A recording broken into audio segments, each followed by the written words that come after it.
Finally, the much-awaited face-off in perhaps the only presidential debate for the November 2024 polls took place in the city of brotherly love. And there was certainly no love lost between the two as sparks flew in their attacks against each other on inflation, immigration, abortion, national security, and foreign policy. VOA's chief national correspondent Steve Herman fills us in with more. Standing 2 meters apart with no audience in the room, the two presidential nominees, who had never met before Tuesday night, had their first encounter. Hosted by ABC News and simulcast on other broadcast networks to tens of millions of likely American voters. Vice President Kamala Harris spoke to those voters as much as she responded to the attacks from former President Donald Trump, setting much of her own course following President Joe Biden's withdrawal from the race. Clearly, I am not Joe Biden, and I am certainly not Donald Trump. And what I do offer is a new generation of leadership for our country. One who believes in what is possible, one who brings a sense of optimism about what we can do instead of always disparaging the American people.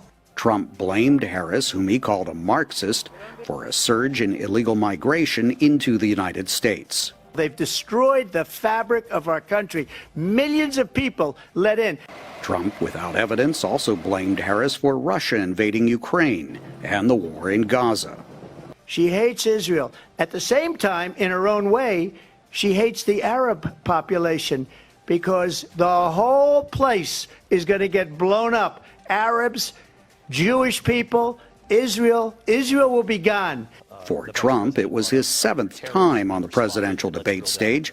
For Harris, her first. She said the Republican nominee is unfit to return to the White House, and there's a consensus about that among world leaders, except for the autocrats, whom Trump admires. You adore strongmen instead of caring about democracy. Trump's surrogates in the spin room, such as Republican Congressman Byron Donalds of Florida, said Harris failed to articulate what she would do as president. Kamala Harris, all she did was attack him. She didn't talk about the policies. She didn't talk about her differentiations between her and the Biden administration. When Afghanistan came up, what did she say? A lot of nothing. Nearly a third of voters polled prior to the debate said they were familiar with Trump but needed to learn more about Harris. The debate flushed out a clear contrast between the two, according to a Democratic Party congressman from California, Ted Lieu. Kamala Harris was presidential. Donald Trump was weird and incoherent. Unless Trump and Harris debate again before Election Day, this may have been their best opportunity to try to sway the relatively small number of undecided voters in the 7 swing states expected to decide who will become the next president of the United States. Steve Herman, VOA News, Philadelphia.